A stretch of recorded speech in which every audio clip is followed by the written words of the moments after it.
바로 개항 이야기로 넘어가 보도록 하겠습니다. 이번에 이재명 대통령의 전 지역구죠. 개항을 지역구는 뭐 송영길 의원이 4선을 한 곳이고 또 송영길 의원이 서울시장 출마하면서 사퇴하면서 이재명 대통령이 또 보궐선거로 당선이 되셨던 곳. 이제 이재명 대통령이 지난 2024년 22대 국회의원 당선했는데 대통령 취임하시면서 사퇴해서 지금 공석이죠. 6월 3일에 재보궐선거가 이루어지는 곳이 바로 개항을인데 지금 이제 약간 여기에 판도가 많이 흔들리고 있는 것 같아요. 그러니까 서울 살던 송영길 전 대표가 오는 19일 개항을로 지금 이사를 하고요.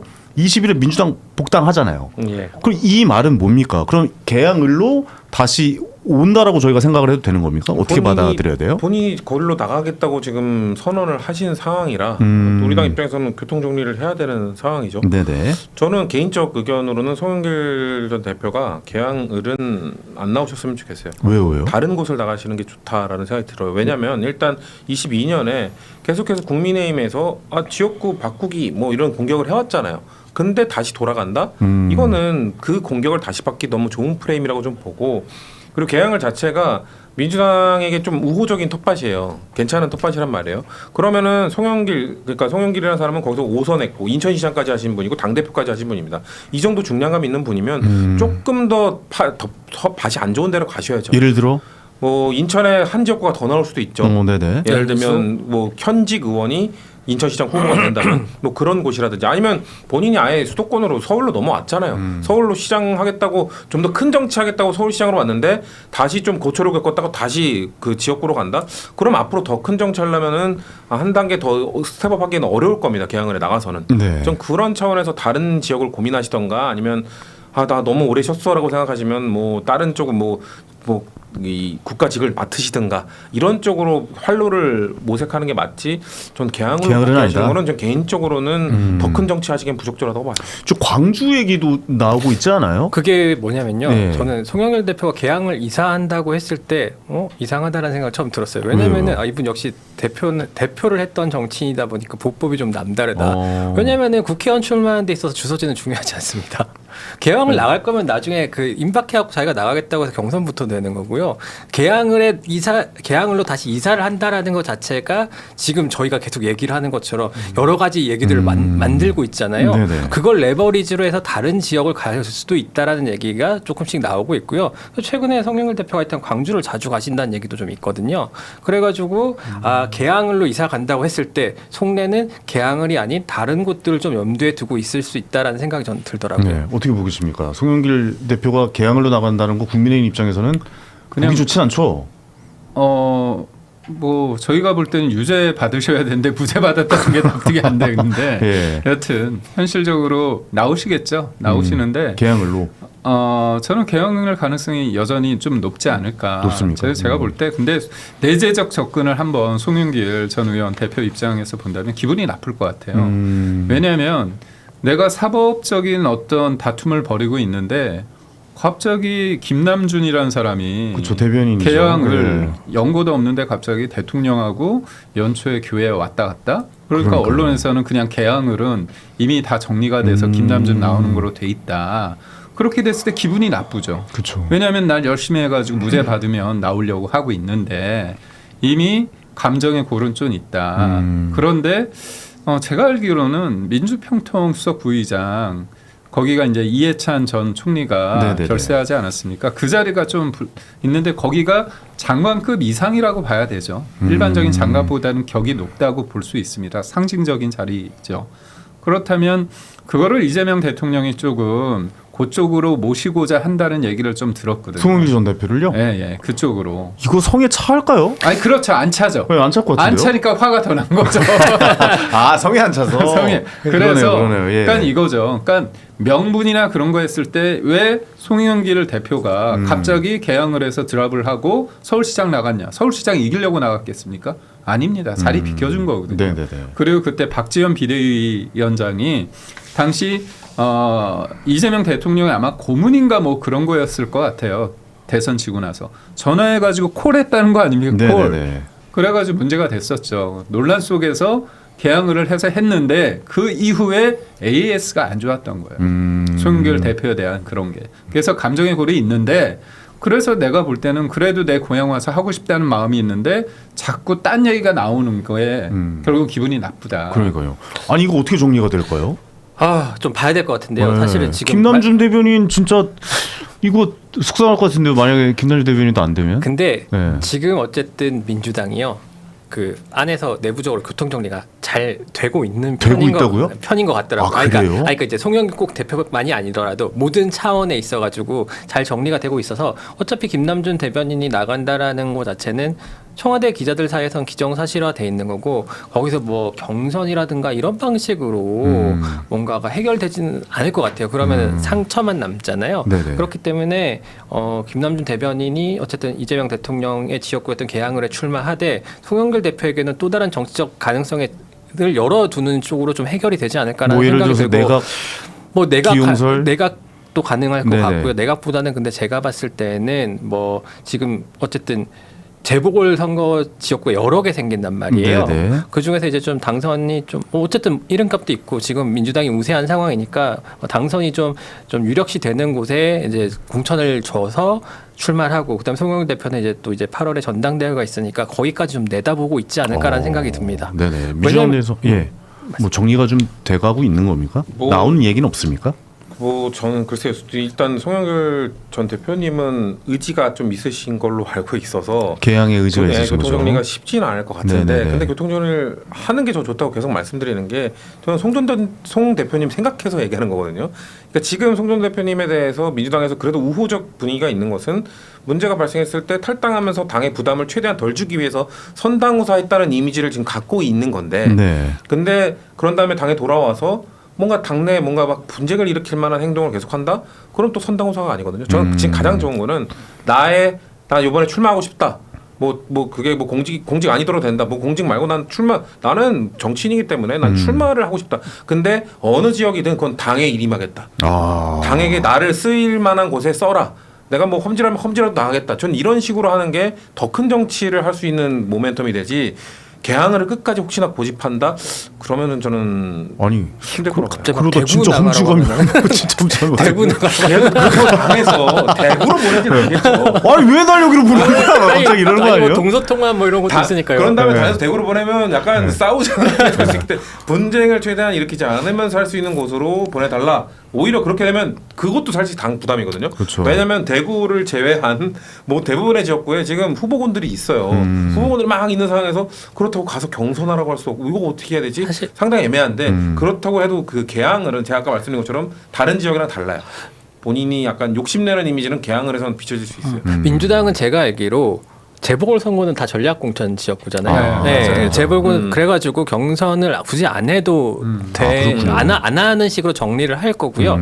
그래가지고 근데 지금 민주당 나갈 때가 많아요. 뭐 서울시장에 뭐 정원호 구청장이 유력하기 때문에 정원호 구청장이 후보가 된다면은 보궐선거 안 세겠지만은 네네. 경기에도 나올 거고요, 인천에도 또 나올 거고요. 뭐 그 외에 또 이제 뭐 평택도 뭐 있고 충청권도 예. 있을 수도 있고 뭐 없을 수도 있고 네네네. 그렇겠지만 뭐 많기 때문에 뭐 적당한 곳을 해주면 송영길 전 대표 인지도 정도면은 지금의 상황에서는 해볼 만한 승부가 되지 않을까라는 생각이 네. 들어요. 알겠습니다.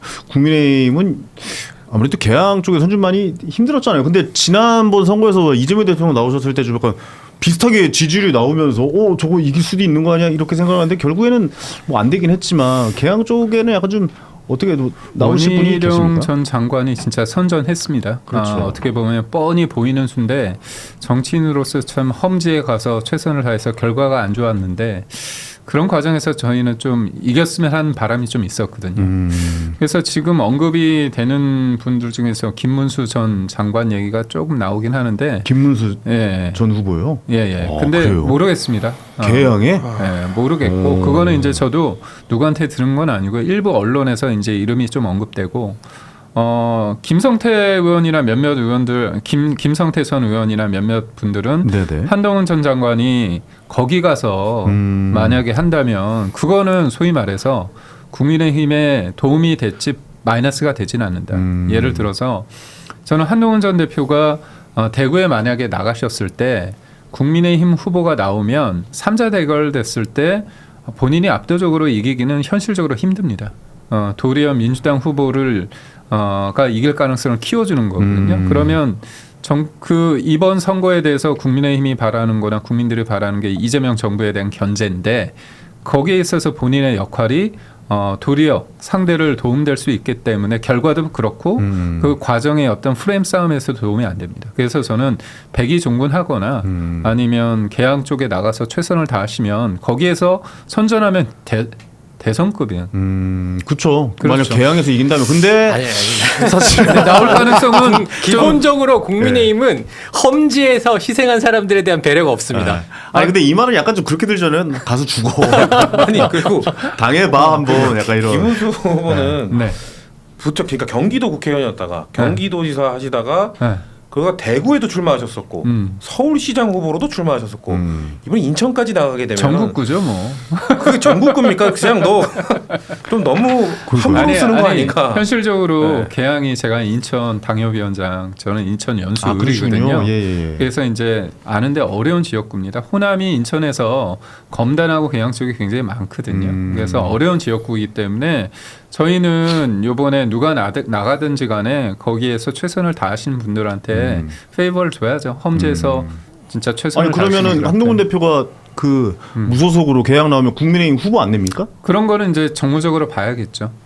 진짜 큰 정적으로 봐야 틀에서. 된다. 근데 한동훈 전 콘트레스 대표가 봐야겠지. 절대 나갈 맞습니다. 데가 없고요. 저도 네, 말하지만 네. 우리 기자님 말씀에 좀 그런 어떻게 보면 좀 그런 선택은 안 하죠 사실. 한동훈 대표는 그렇게 나가면 국민의힘이 정무적으로 낼 겁니다.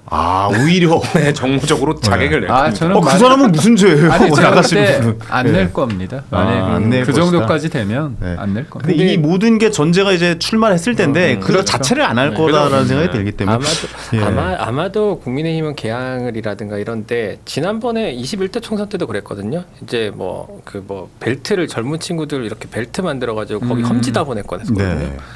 약간 비슷한 상황도 열리지 않을까 싶어요. 저는. 정치 신인이나 이런 네. 분들 젊은 층들 이번에 뭐 이정현 공관위원장이 청년들에게 도전하라 뭐 기회를 주겠다. 네. 근데 국민의힘이 그럴 말할 자격이 있나요? 80년대생 당대표 쫓아냈죠. 70년대생 당대표 쫓아냈죠. 그런 다음에 갑자기 청년들한테 공천 줄 테니까 무슨 이렇게 막 나가라 전략 벨트로 뭐 해주겠다.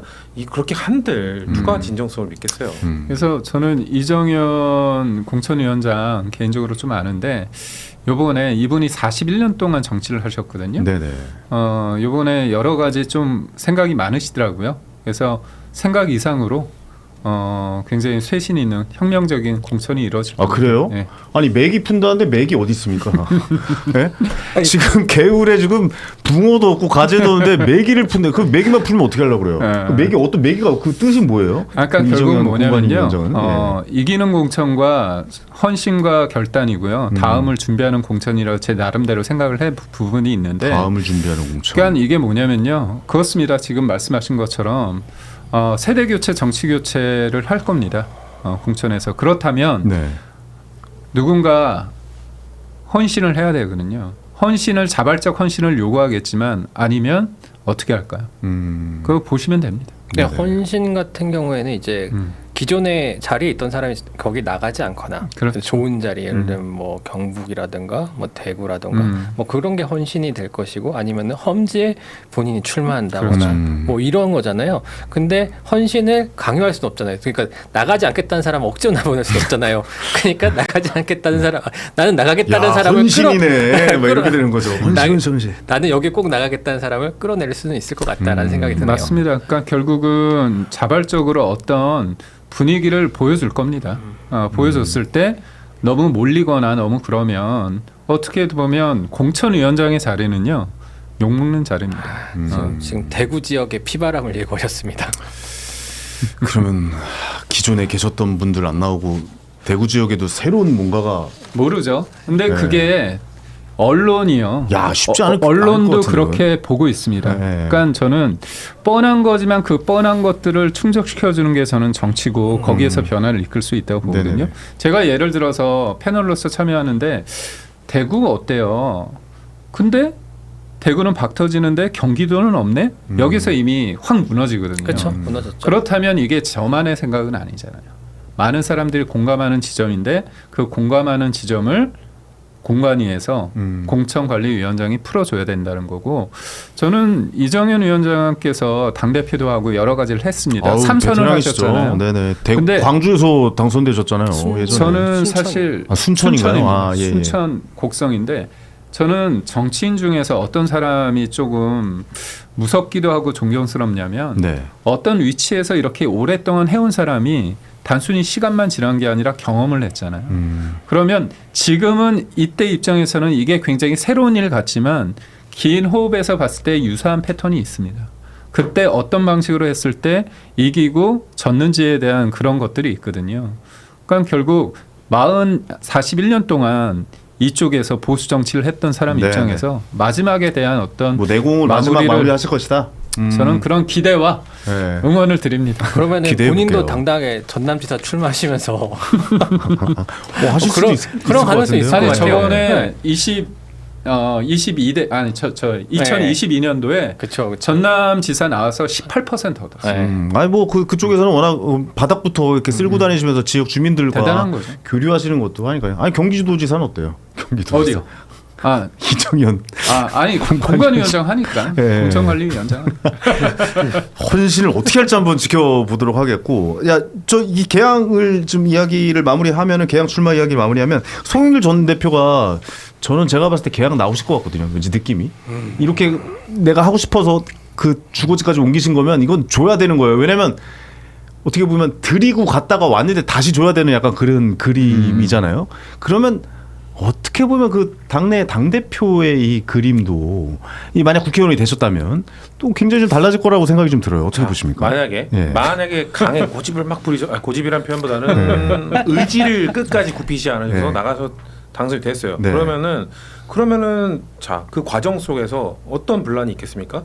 일단 김남준 대변인 그러면은 아마도 친명 쪽과는 사이가 그렇게 좋지 못하게 될 겁니다. 네네네. 근데 그리고 그러면 친청 정청래 대표는 연임하고 싶어 하는데 그러면 또 사이가 안 좋겠죠. 그러면은 어느 쪽으로부터도 지지를 받기가 그러네요. 어렵게 될 거예요. 그렇기 때문에 저는 큰 정치하고 싶으시면 이번에 개항을 고집하면 안 된다고 얘기하는 거예요. 그러니까 큰 정치하고 싶으면 어느 쪽으로 확실하게 좀 선을 어느 쪽으로 쓰든 아니면 양쪽에서 다 말하기가 좀 그러네요. 양쪽에서 다 네. 인정할 수 있는 사람이 되든 오히려 양쪽 막 갈등이 불거지고 있는데 오히려 양쪽도 송영길이라면 괜찮지라고 할 정도의 위 포지셔닝을 하든 그렇게 좋은 돼야죠. 말씀이네요. 양쪽에 다 인정받을 수 있는 선택을 해야 된다. 지금 양쪽도 어떻게 보면 지금 갈라지고 인랑말랑 하고 있는 상황이니까. 갈라졌죠, 뭐. 예. 지금 명확히 표를 안 내는 분들이 있어요. 왜냐면 예. 그 명확히 딱 나는 이쪽이야라고 안 하는 분들이 봤을 때는 야, 이렇게 갈라지다가는 이거 완전 두동강 날 것 같은데라는 하는 분들의 지지가 있기 때문에 저는 지금 당대표 하시다가 이렇게 됐다가 다시 돌아온 다음에 말씀하신 것처럼 전당대회 노려볼 만한 정치인을 하고 싶으실 거 아닙니까? 그러면 고집 부리시면 안 된다고 보는 거예요. 고집 부리지 말고 양쪽이 다 지지받을 만한 선택을 해줘야 된다. 그 선택은 어디라고 보세요? 글쎄 뭐 전 선당후사라고 말을 했기 때문에 네. 지금 글쎄요. 선정우사면 대구만 비어 있는. 아이고 대구 나간다면 정말 리스펙 해야죠. 그러면 업고 다녀야죠. 민주당 입장에서는. 알겠습니다. 그래서 오늘 개항에 대한 좀 이야기를 좀 해봤습니다. 개항이 굉장히 좀 핫해졌어요. 그렇죠. 몇 년 전부터 갑자기 좀 주목을 그러게요. 받으면서 대통령께서 또 이제 그쪽에 가시면서 개항 쪽 또 옛날에 원희룡 전 지사와 또 대결을 펼쳤던 곳이고 대선 주자들이 개항에 몰리면서 굉장히 좀 핫해지고 있는 지역.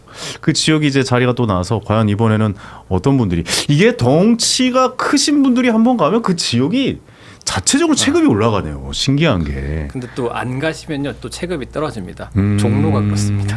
그러네요. 종로가 많이 좀 많이 좀 이상이 떨어졌죠. 언급이 없네요. 네. 옛날에는 종로 출신 그렇죠. 이제 국회의원들이 대통령이 많이 돼서 그쪽에 그냥 정치 일본가 뭐 이런 이야기가 많이 났었는데 요즘엔 개항이 또 정치 일본가가 되지 않나 뭐 이런 생각도 좀 들기도 합니다.